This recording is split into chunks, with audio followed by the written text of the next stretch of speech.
Dia após dia, testemunhas do mundo todo permanecem atentas ao céu. Em diferentes regiões do planeta, são registrados fenômenos de OVNIs que ainda não tiveram explicação. Mas alguns casos chamam mais atenção e a ciência parece chegar ao limite quando as testemunhas são pilotos, controladores aéreos, astrônomos e astronautas.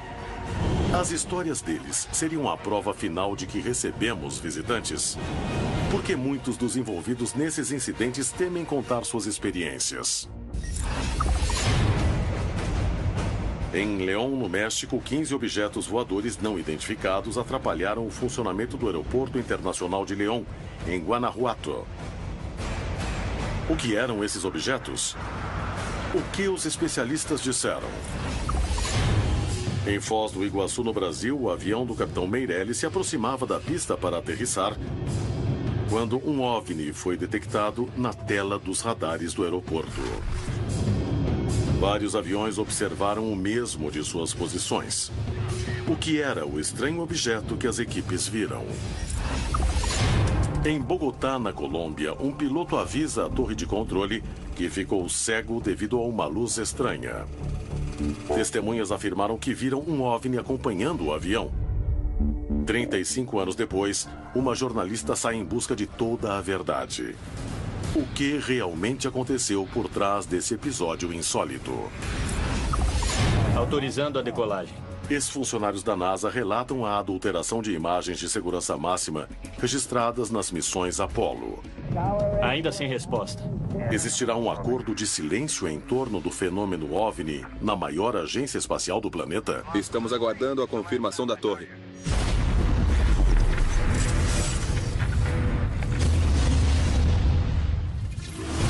Contato extraterrestre. Hoje apresentamos OVNIs e testemunhos confiáveis. Autorizando a decolagem. Falamos de testemunhos confiáveis quando se tratam de pilotos, controladores, militares ou de pessoas que já possuem uma certa posição e que têm um certo status. Se são mais preparados, têm mais experiência na profissão e podem se arriscar com o que falam, são considerados testemunhos confiáveis.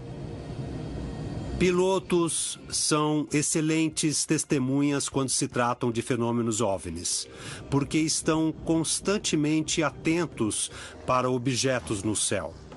Então possuem uma percepção muito maior de coisas, como o tamanho de um objeto, a velocidade dele e a distância de um objeto. Além disso, esses profissionais estão munidos de equipamentos, de instrumentos.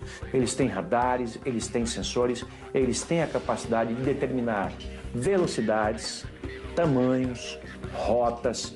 Todas essas informações são muito caras à ufologia. As testemunhas confiáveis possuem um conhecimento excepcional sobre o fenômeno OVNI, e seu ponto de vista é fundamental para entendê-lo melhor. Entretanto, seus relatos quase nunca são divulgados. Por que existe esse silêncio? Mas existe um problema para os pilotos, e o problema é principalmente para pilotos de empresas aéreas comerciais.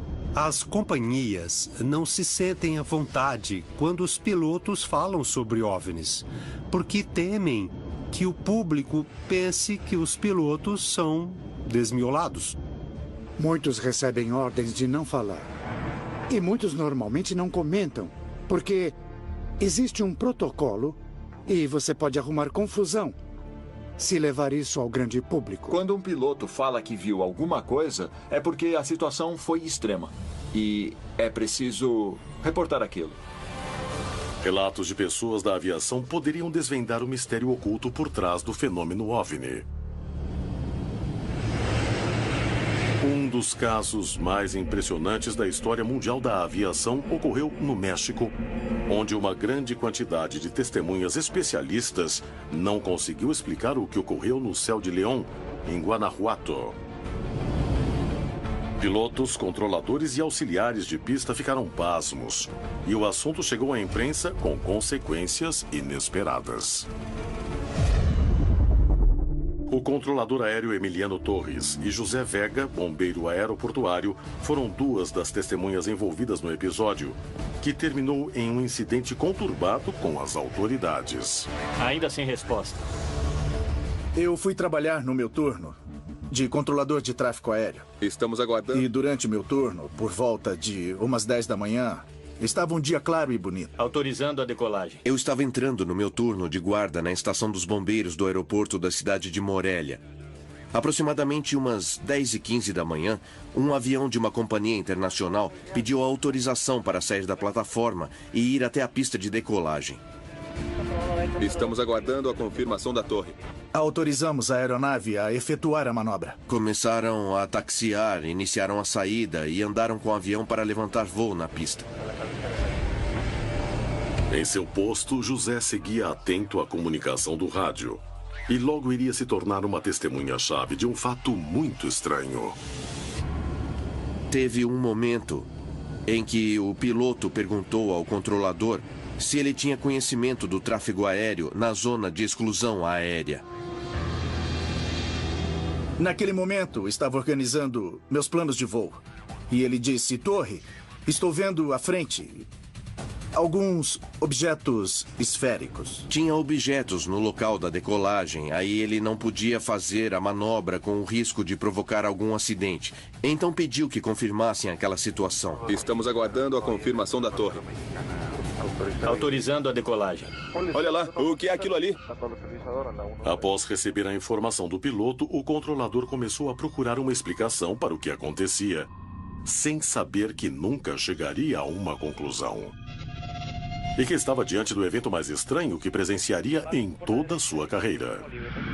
Ainda sem resposta. Checamos com o táxi aéreo e perguntamos se tinham detalhes de algum voo local por ali, de aeromodelismo ou outra coisa, e responderam negativo. Tem tráfego na zona de exclusão. Emiliano não conseguia ver as esferas estranhas, muito menos encontrava alguma explicação. Sem uma resposta clara, o piloto não poderia decolar. Antes, precisava garantir que o voo fosse seguro. Ainda sem resposta. Então, retomou a comunicação com a torre de controle. Repetiu que era uma série de objetos que estavam no final da pista e que não podiam fazer a manobra de decolagem. E naquela hora, o controlador falou que não estava vendo nada. Observamos uma luz estranha. Emiliano não conseguia avistar o que o piloto via. Entretanto, uma presença incomum mudaria essa realidade. Eu estava com meu colega de trabalho, um engenheiro, que pegou o binóculo e começou a gritar: Emiliano, Emiliano, é uma coisa estranha, algo diferente. Algo diferente. Aí eu virei, então veio a surpresa, ao observar as várias esferas de aparência metálica. E de tamanho e proporção consideráveis. E como estava à luz do dia, dava para ver, eram muito notáveis. Primeiro era saber o que estava lá, e depois a preocupação que se o avião saísse, se a aeronave saísse, o que podia acontecer. Eram de tanta magnitude que fiquei parado, olhando vários minutos. Emiliano Torres se viu em uma encruzilhada. Não tinha ideia do que estava acontecendo na pista de aterrissagem que controlava. Um fenômeno como aquele nunca tinha acontecido e tudo dependia de seu critério. Será que estava diante de um perigo fatal? Era fundamental tentar entender o que estava acontecendo. Fui solicitado pelo controlador para ir até a beira da pista com o rádio e o binóculo. Dirija-se direto à pista que observamos uma luz estranha.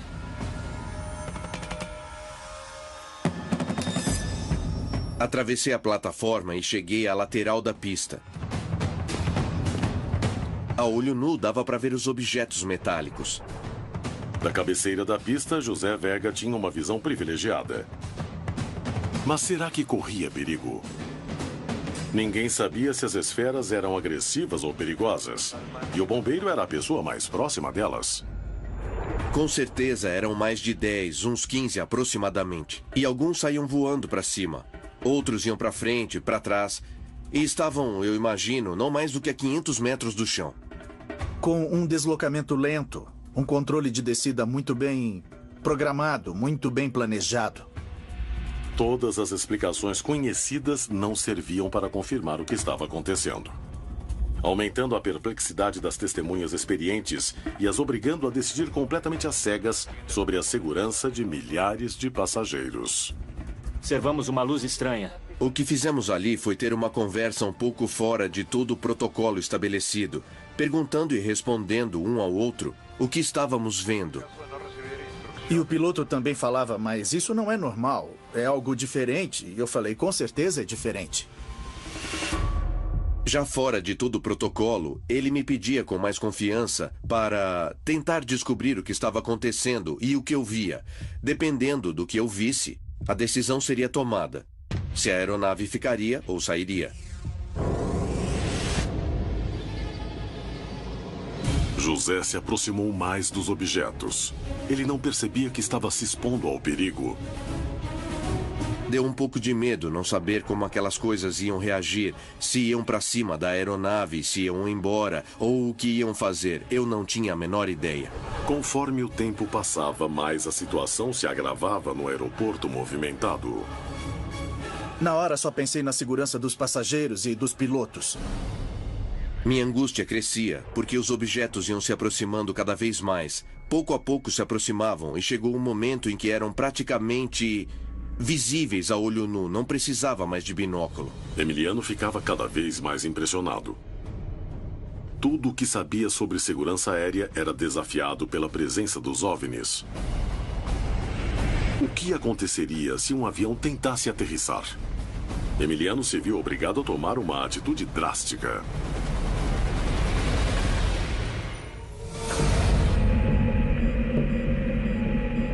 Na Colômbia, em Bogotá, um piloto aterrissou no aeroporto Eldorado no meio de uma emergência. Já em terra, contou uma história surpreendente. 4 décadas depois, o relato sobrevive. Entretanto, não existe documentação oficial de confirmação. Mas a jornalista Adriana Cage está disposta a descobrir a verdade em torno do caso. Encontrei alguns registros jornalísticos que chamam muito a atenção. O caso de um piloto colombiano, Manuel Lopes, que em maio de 1977 afirmou ter visto um OVNI e de ter ficado cego durante 55 minutos. Ele teve que ser assistido pelos funcionários e por todos os operadores da torre de controle para conseguir fazer a aterrissagem. Sem provas, Adriana Cage precisa ir em busca das testemunhas do caso. Os controladores aéreos do momento do incidente já se aposentaram e até hoje nunca foram procurados. Adriana tentará encontrá-los e, nesse meio tempo, conversará com Miguel Forero, pai da ufologia colombiana e pesquisador do caso. Possivelmente o avião entrou em pane e o cara se assustou terrivelmente porque não sabia onde estava e nem para onde ia. Ele ficou completamente desesperado e gritava. Assim disseram os funcionários do aeroporto, que ouviram ele gritando, eu não quero morrer, eu não quero morrer. E o que é que o senhor pensa sobre esse relato que o piloto deu? A coisa foi de tal gravidade que se o piloto não conseguisse voltar a controlar o avião ao entrar no aeroporto de Eldorado e os funcionários não dessem as coordenadas para onde ele deveria pousar, ele ia morrer. Isso não teve nada a ver com o avião. Agora, coincide também com outras coisas. Mas há um porém que não foi falado e eu vou falar pela primeira vez.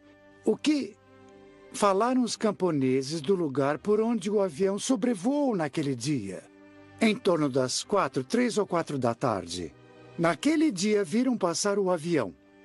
E o que mais chamou a atenção é que ele estava bem alto e não dava para ouvir o barulho do motor do avião. E observaram que, à frente dele, a certa distância, tinha uma espécie de disco que disseram ser metálico.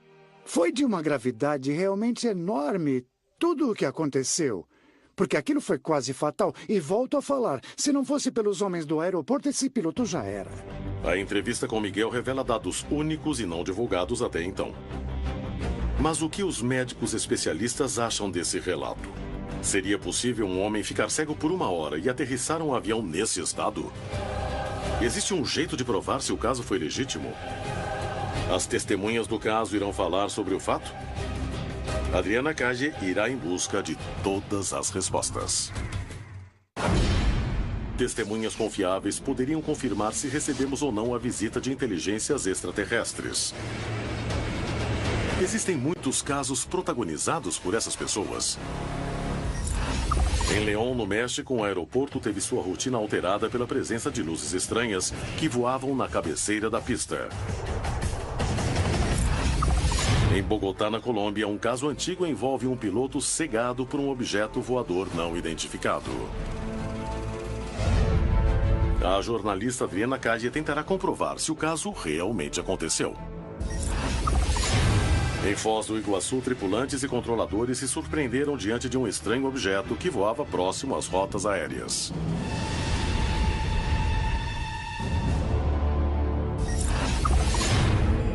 Em 20 de outubro de 2002, no aeroporto de León, no México, uma série de objetos estranhos foram vistos de aviões e da torre de controle.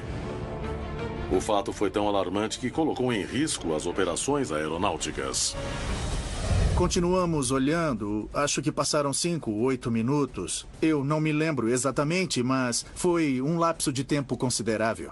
E de repente, em um movimento descendente, as esferas começaram a dispersar, só que de maneira horizontal. E começaram a ir. A princípio devagar, então do nada saíram feito loucos, muito rápido. Aquilo foi impressionante. Sumiram em questão de segundos. Eu achava que estava vendo coisas, porque o que eu via tinha sumido, não estava mais na minha frente. Depois que não viram mais as esferas, Emiliano entrou em contato com o Centro de Radares no México para reportar o ocorrido, na esperança de achar uma explicação. Entretanto, descobriu que estava acontecendo algo ainda maior do que acabava de ver. Perguntei à central mexicana se não havia alguma atividade nos radares, e um colega disse: sim, Emiliano, estamos tendo um evento muito peculiar. Temos esse tipo de atividade sobre Águas Calientes, sobre León, e parece que tem alguma coisa por aí. A confirmação de que outras torres de controle aéreo viam o mesmo fortalecia o incidente. Mas de Guanajuato já não era mais visível, então Emiliano tomou uma decisão. O espaço aéreo ficou praticamente seguro, livre de obstáculos, de objetos. Então passei a autorização de decolagem para o piloto da Companhia Aérea Internacional. Autorização de decolagem concedida. Quando o avião decolou, o piloto disse que os objetos iam na direção de Uruapã. E da mesma maneira que foram vistos aqui, em terra, ele estava vendo lá de cima. E já em voo, antes de nos despedirmos, então, o piloto me disse: poxa, que evento mais incrível que nós dois tivemos hoje. E eu falei: é verdade, capitão. A magnitude do ocorrido e a quantidade de testemunhas envolvidas fizeram com que o fato fosse amplamente divulgado entre os meios de comunicação. Mas essa repercussão revelou uma rede de mistérios e encobrimento. De certa forma, não diretamente, as autoridades nos deram a entender como as coisas funcionavam para não falarmos do caso e para esquecermos daquele assunto. Senti um insulto, mas também me dei conta da ignorância das pessoas sobre o caso. E aí não dei importância. E depois fiz algumas declarações. Depois de 4 meses saí do aeroporto sem nenhuma justificativa trabalhista. Simplesmente falaram que o contrato acabou e pronto. As autoridades silenciaram o que sabiam? Ou tentaram não difundir fatos que não possuíam explicações? É difícil poder dizer se era um OVNI ou não. A sensação sempre foi de confusão, medo em um dado momento, diante do desconhecido, é claro. Eu era muito cético para esse tipo de coisa, mas pessoalmente nunca tinha presenciado algo tão surpreendente assim. É algo que existe, não sabemos realmente o que é, mas foi uma coisa que me marcou muito. Mesmo com a ordem de silêncio, o incidente foi tão incrível que as testemunhas não conseguiram ficar caladas. E até hoje não há explicação para as luzes. Em todo o continente, centenas de histórias envolvendo OVNIs têm relação com a aviação, causando preocupação entre os órgãos oficiais que investem tempo e dinheiro para investigar os casos. São eventos que preocupam porque podem colocar milhares de passageiros em risco. Órgãos oficiais que dependem das forças aéreas se dedicam a investigá-los.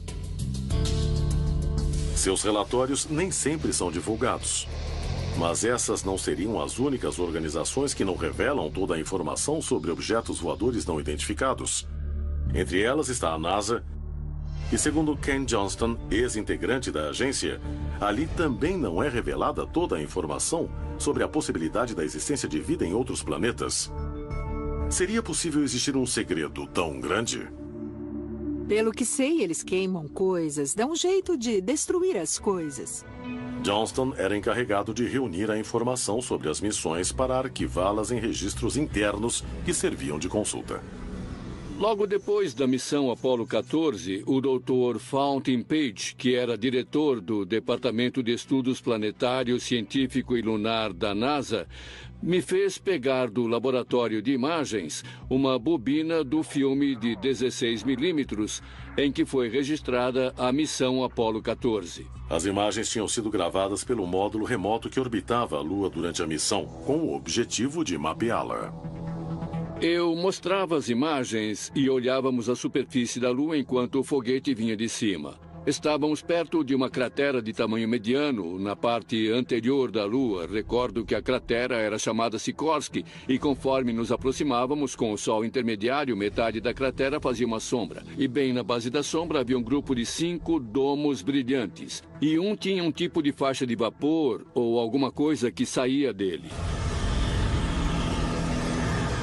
O Dr. Page me pediu uma bobina em particular, que ele tomou conhecimento através do pessoal do Arquivo Nacional. E ele queria mostrar para umas pessoas lá de dentro. Então ele disse, arrume logo. Aí peguei o tal do filme e fui prepará-lo no laboratório de imagens. Mas próximo ao arquivo acontecia algo ainda mais estranho. Vi um grupo de pessoas sentadas lá na mesa de luz que desenhavam umas coisas em torno da superfície lunar e do horizonte. No dia seguinte, me pediram para pegar o mesmo filme e levar para o auditório principal da NASA, o Johnson Space Center, e mostrar a todos os funcionários, cientistas, engenheiros e demais pessoas que estavam no campus da NASA. Ken projetava as imagens da Lua até chegar na mesma cratera que tinha visto na noite anterior. Nós nos aproximamos da cratera Sikorsky. Havia uma sombra e não havia nada na sombra. Em 24 horas, eles pegaram o filme do laboratório, copiaram, pintaram por cima, devolveram e fizeram uma cópia idêntica, que foi a que mostrei. À tarde, quando voltei para o laboratório, fui até o Dr. Page e perguntei o que houve com aquelas luzes e domos que vimos lá na Lua. Ele me olhou, deu uma piscada e falou, nunca houve nada ali.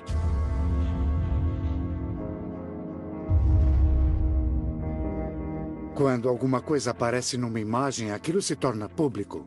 Eles não querem que ninguém associe o que está registrado com a imagem de um OVNI, porque as pessoas podem começar a falar, ei, o que é isso? E a resposta é, bom, é que nós não sabemos. Só que sabemos, mas não queremos falar. Então o jeito mais fácil de contornar isso é retocando a foto para não mostrar nada, para ninguém começar a questionar ou fazer perguntas que ninguém quer responder. Se ex-ministros de defesa e ex-funcionários da NASA não podem saber toda a verdade sobre as acusações, devemos supor que existam grupos de influência em círculos ainda mais fechados que manipulam e ocultam o que ocorre? O que há por trás desses relatos?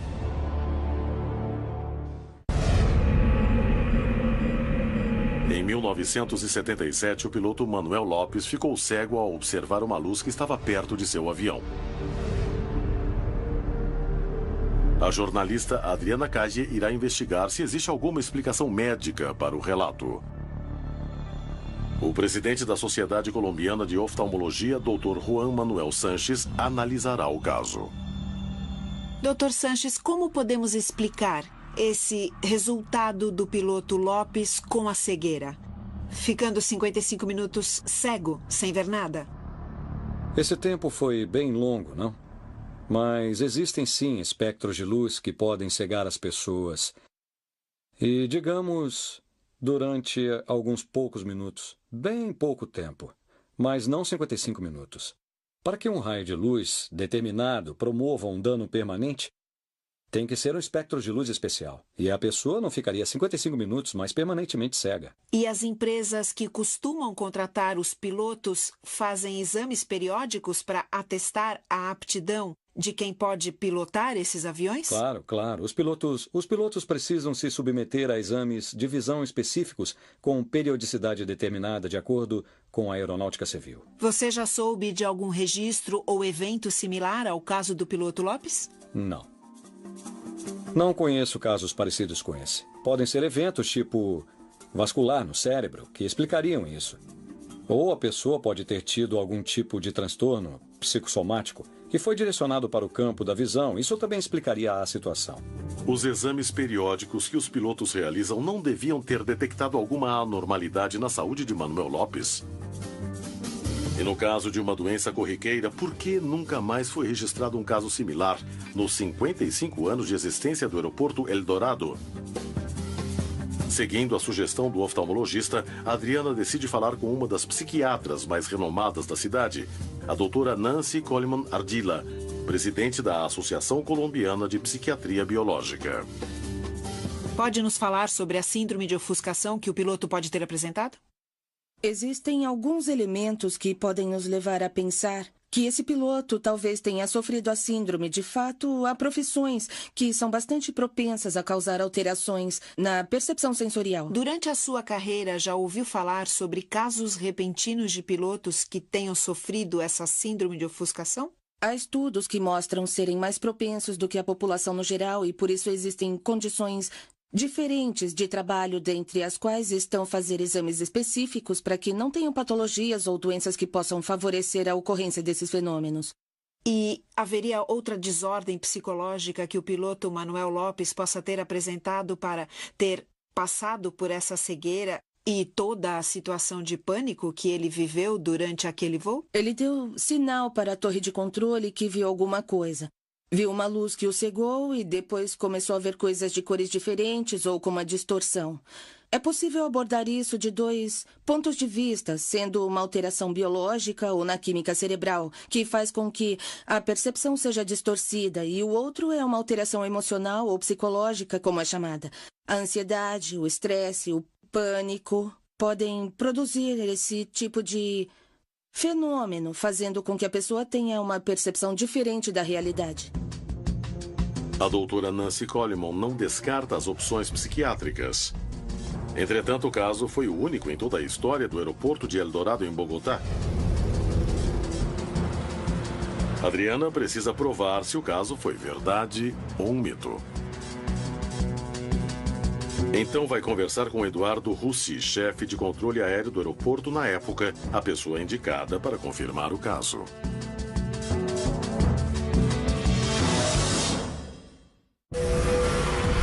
Testemunhas confiáveis seriam a chave para provar ou descartar a existência de vida extraterrestre na Terra.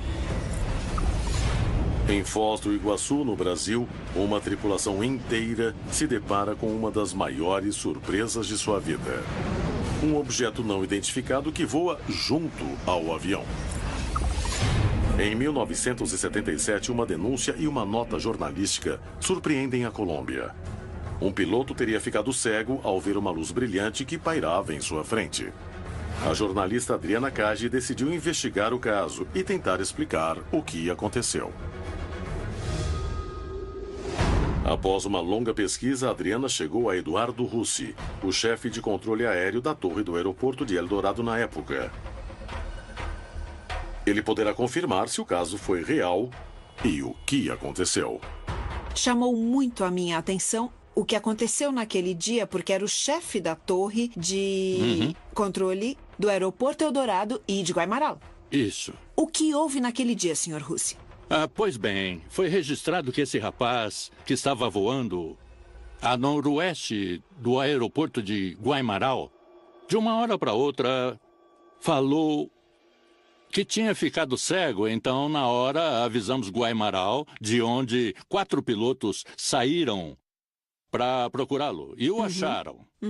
E então o guiaram até o aeroporto de Eldorado, dando as instruções exatas do que ele devia fazer, porque ficavam lado a lado do avião. Se posicionaram lado a lado, bem perto, e falavam, por exemplo, baixe o lado esquerdo, baixe o lado direito, levante a direita, ponha potência.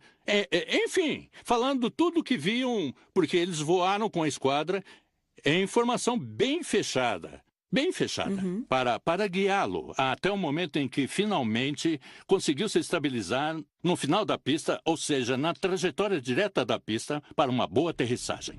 Só que há uma versão no qual dizem que o avião pôs as rodas sobre algo metálico.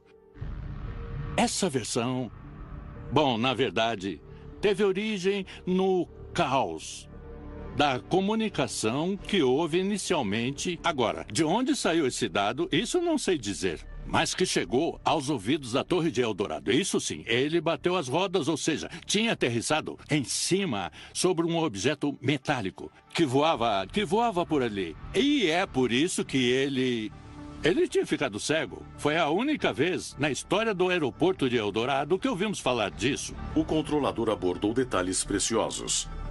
A versão de um objeto voador não identificado acompanhando o voo. O fato de que o piloto ficou quase 1 hora voando sem enxergar ou com visão reduzida. E, principalmente, que nos mais de 55 anos de história do aeroporto de Eldorado, jamais houve um caso similar. O caso do piloto cego ocorreu há muitos anos. E apesar de muitos dos arquivos terem sido perdidos para sempre, Adriana Cady conseguiu provar que essa história realmente aconteceu. Histórias como a de Manuel Lopes provam que os céus da América Latina ocultam fenômenos de aparições que não possuem explicação. Muitas vezes, os incidentes são tão incomuns que mesmo as testemunhas mais experientes ficam sem resposta diante do que vem. Um fato passado no Brasil permite, como nenhum outro, conhecer mais a fundo o que está por trás desses relatos.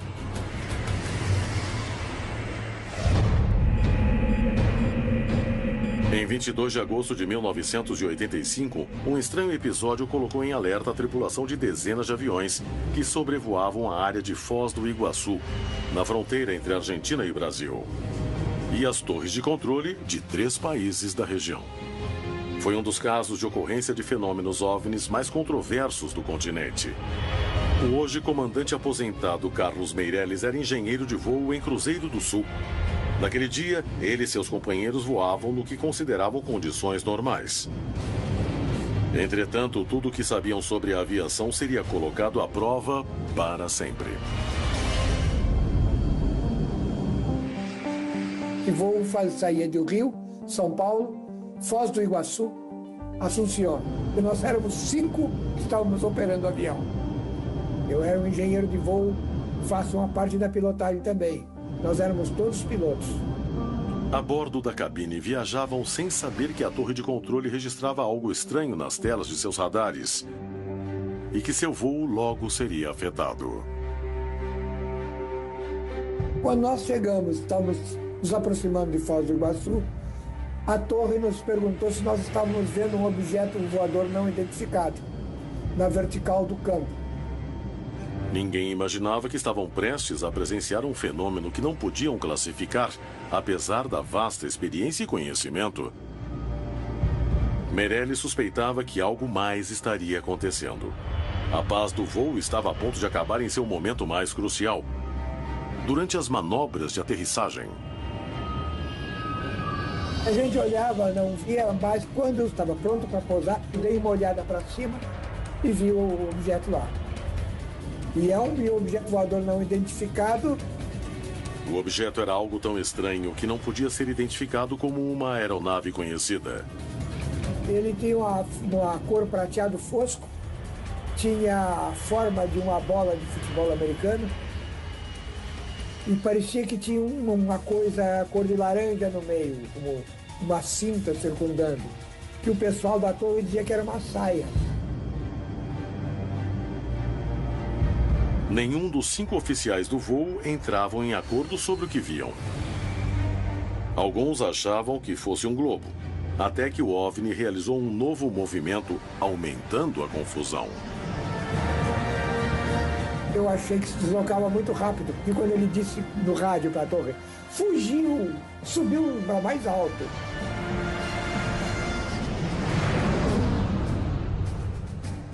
De repente, o objeto desapareceu, enquanto o avião se aproximava de Assunção, no Paraguai, após uma breve escala em Foz do Iguaçu.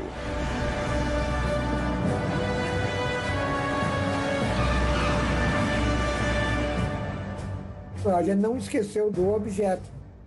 Em Assunção, nós ficamos quase 2 horas parados lá.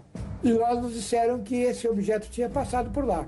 Soubemos que em Resistência também ele foi visto. E peguei o binóculo, mas eu não consegui ver. Porque o binóculo, ele, embora aproxime, ele reduz muito o campo de visão. Então a gente não consegue.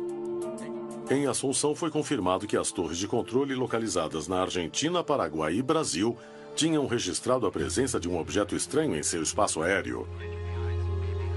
O incidente tomava proporções maiores, embora não se soubesse do que realmente se tratava. O avião de Meirelles decolava em Assunção rumo a Foz, enquanto a torre de controle avisava que o OVNI estava longe, embora estivesse cada vez mais próximo. E aí subimos mais alto do que a altitude normal, subimos para 37 mil pés.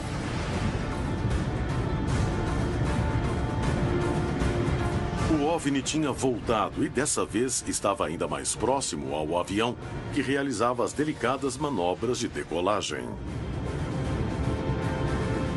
Ele estava mais ou menos nessa altura.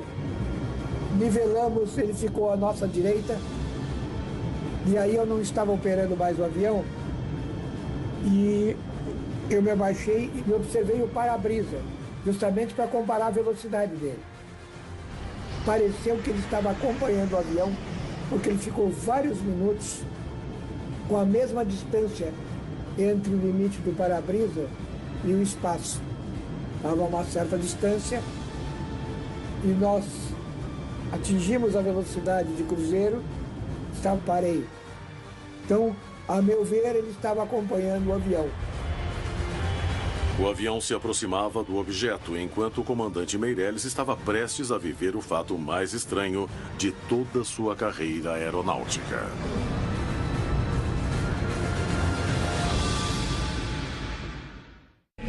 Em 22 de agosto de 1985, um estranho episódio colocou em alerta a tripulação de dezenas de aviões que sobrevoavam a área de Foz do Iguaçu, na fronteira entre Argentina e Brasil, e as torres de controle de 3 países da região. Justamente quando ele pareceu estar voando na mesma velocidade do avião, então aí acreditei que não era mais balão, que era um objeto mesmo. Ele estava com uma velocidade mais ou menos de 850 km por hora. O objeto voava cada vez mais rápido, acompanhando o avião. Nem a torre de controle, nem a tripulação sabiam o que fazer. Até eu discuti com o Stock, eu digo, não, mas não pode ser, ele está acompanhando o avião. Nós tivemos uns bons 15, 20 minutos, em que ele estava um pouco à frente do avião. Até que depois começou a ficar para trás, e ficar para trás. E parece que foi diminuindo de velocidade. Mas muito lentamente. Aí nós perdemos o contato com ele. Após o desaparecimento do objeto, apesar das provas, a tripulação tomou uma decisão buscando se proteger. A gente silenciou, porque, inclusive, a pedido do próprio comandante, ele achava, ou eu creio que ele procurava se convencer, que o objeto era um balão sonda. Agora, o pessoal da Transbrasil, que era outra companhia que não existe mais, e disse que tentavam se aproximar e parecia que o objeto fazia evasivas. Eu lecionei, teoricamente, aerodinâmica e navegação aérea. E principalmente a aerodinâmica, que eu friso dos 3 princípios de voo. Quando um objeto parece não obedecer nenhum dos 3 princípios, ele não é tecnologia nossa. No mundo todo, as histórias de OVNIs vistos por tripulações da aeronáutica civil e militar se repetem. Histórias surpreendentes que deixam testemunhas especialistas e qualificadas sem palavras nem explicações. Estamos diante da prova mais contundente de existência de vida em outros planetas? Ou existe uma série de fenômenos para os quais a ciência não consegue dar explicação? Sem nenhuma dúvida, histórias de testemunhas confiáveis colocam à prova muitas explicações científicas. Fenômenos que são vistos do céu e da terra por pessoas experientes e valendo-se de ferramentas específicas. Mas o que essas histórias sobre fenômenos OVNIs querem dizer? Seriam a chave para revelar a existência de vida inteligente fora do planeta Terra? Para mim, há provas contundentes da presença de OVNIs, que são detectadas por radar. As imagens não identificadas e com velocidade que nenhum dos nossos aviões são capazes de alcançar, as manobras imprevisíveis, frequências de pouco alcance, aumentar velocidade, desacelerar, voar para trás. Se há alguém mais capacitado em nosso planeta a definir isso, são certamente aquelas pessoas que lidam com o meio aeronáutico, que já são experientes na observação do céu. Apesar de toda a qualificação técnica que os pilotos possuem para avaliar esses objetos, muitos acreditam que a explicação mais simples seja de se tratar de testes de armas ainda em fase de desenvolvimento. Algumas visualizações de OVNIs são, genuinamente, causadas por falta de conhecimento de projetos secretos do governo. O que leva os pilotos a confirmarem que é uma tecnologia além do que conhecemos, o principal fator é o que eles descrevem como manobra impossível. Os pilotos que foram testemunhas do fenômeno, desde a década de 50, já 60 e 70, eles relatam o mesmo. São manobras que não podem ser consideradas por nenhuma tecnologia atual. Como em qualquer período da tecnologia da aviação, ela provavelmente está 10 ou 15 anos à frente do que é de conhecimento do público. Mas quando olhamos para alguns casos clássicos, as testemunhas não estão 10 anos atrasadas quando vem um novo jato espião. Elas dizem, foi o que eu vi. Esses testes sempre levam tempo para se tornarem públicos. A questão é saber quando as testemunhas falam, essa tecnologia não está só 10 ou 15 anos à frente. Está centenas de anos à frente. Os relatos desses pilotos são exatamente os mesmos relatos da década de 40 e 50. Tal preocupação já foi revelada pelo dossiê Cometa, um relatório sobre OVNIs que o Ministério de Defesa da França criou e foi divulgado em 1995. Ele cita claramente que o encobrimento por parte do Pentágono vai continuar. Existe um tempo de duração que uma arma pode permanecer em segredo até um limite. Depois disso, todos ficam conhecendo. Os casos aeronáuticos oferecem isso, nos dão a possibilidade de entender melhor esse fenômeno. De ver, inclusive, que as capacidades tecnológicas dos UFOs estão muito acima daquilo que nós podemos supor. As histórias que envolvem testemunhas confiáveis constituem um dos maiores mistérios em torno do fenômeno OVNI. Como interpretar esses relatos? Seriam a prova final de que já recebemos a visita de outras civilizações? Algum dia o homem conseguirá dar uma resposta para esse mistério? O que acontece nos céus da América Latina?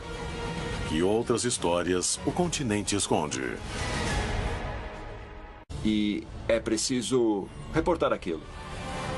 Relatos de pessoas da aviação poderiam desvendar o mistério oculto por trás do fenômeno OVNI. Um dos casos mais impressionantes da história mundial da aviação ocorreu no México, onde uma grande quantidade de testemunhas especialistas não conseguiu explicar o que ocorreu no céu de León, em Guanajuato. Pilotos, controladores e auxiliares de pista ficaram pasmos, e o assunto chegou à imprensa com consequências inesperadas. O controlador aéreo Emiliano Torres e José Vega, bombeiro aeroportuário, foram duas das testemunhas envolvidas no episódio, que terminou em um incidente conturbado com as autoridades. Ainda sem resposta. Eu fui trabalhar no meu turno de controlador de tráfego aéreo. Estamos aguardando. E durante meu turno, por volta de umas 10 da manhã, estava um dia claro e bonito. Autorizando a decolagem. Eu estava entrando no meu turno de guarda na estação dos bombeiros do aeroporto da cidade de Morelia. Aproximadamente umas 10h15 da manhã, um avião de uma companhia internacional pediu autorização para sair da plataforma e ir até a pista de decolagem. Estamos aguardando a confirmação da torre. Autorizamos. Um OVNI acompanhando o avião. 35 anos depois, uma jornalista sai em busca de toda a verdade.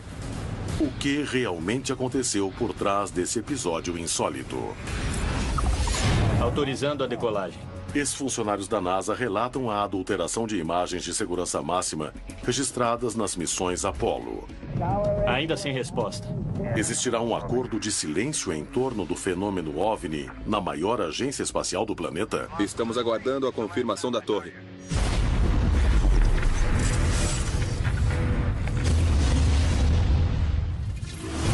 Contato extraterrestre.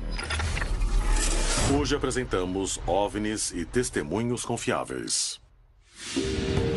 Autorizando a decolagem. Falamos de testemunhos confiáveis quando se tratam de pilotos, controladores, militares ou de pessoas que já possuem uma certa posição e que têm um certo status. Se são mais preparados, têm mais experiência da profissão e podem se arriscar com o que falam, são considerados testemunhos confiáveis.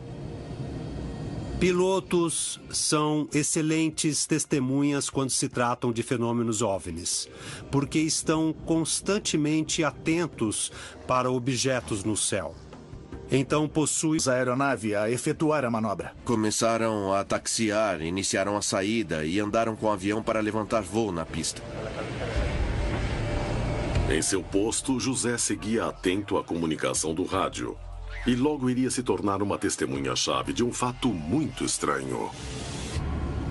Teve um momento em que o piloto perguntou ao controlador se ele tinha conhecimento do tráfego aéreo na zona de exclusão aérea. Naquele momento, estava organizando meus planos de voo. E ele disse: Torre, estou vendo à frente alguns objetos esféricos. Tinha objetos no local da decolagem, aí ele não podia fazer a manobra com o risco de provocar algum acidente. Então pediu que confirmassem aquela situação. Estamos aguardando a confirmação da torre. Autorizando a decolagem. Olha lá, o que é aquilo ali? Após receber a informação do piloto, o controlador começou a procurar uma explicação para o que acontecia, sem saber que nunca chegaria a uma conclusão. E que estava diante do evento mais estranho que presenciaria em toda a sua carreira. Ainda sem resposta. Checamos com o táxi aéreo e perguntamos se tinham detalhes de algum voo local por ali, de aeromodelismo. Uma percepção muito maior de coisas, como o tamanho de um objeto, a velocidade dele e a distância de um objeto. Além disso, esses profissionais estão munidos de equipamentos, de instrumentos. Eles têm radares, eles têm sensores, eles têm a capacidade de determinar velocidades, tamanhos, rotas. Todas essas informações são muito caras à ufologia. As testemunhas confiáveis possuem um conhecimento excepcional sobre o fenômeno OVNI, e seu ponto de vista é fundamental para entendê-lo melhor.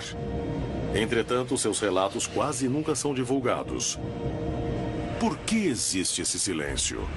Mas existe um problema para os pilotos, e o problema é principalmente para pilotos de empresas aéreas comerciais. As companhias não se sentem à vontade quando os pilotos falam sobre OVNIs, porque temem que o público pense que os pilotos são desmiolados. Muitos recebem ordens de não falar. E muitos normalmente não comentam, porque existe um protocolo e você pode arrumar confusão se levar isso ao grande público. Quando um piloto fala que viu alguma coisa, é porque a situação foi extrema. Dia após dia, testemunhas do mundo todo permanecem atentas ao céu. Em diferentes regiões do planeta, são registrados fenômenos de OVNIs que ainda não tiveram explicação. Mas alguns casos chamam mais atenção e a ciência parece chegar ao limite quando as testemunhas são pilotos, controladores aéreos, astrônomos e astronautas. As histórias deles seriam a prova final de que recebemos visitantes. Porque muitos dos envolvidos nesses incidentes temem contar suas experiências.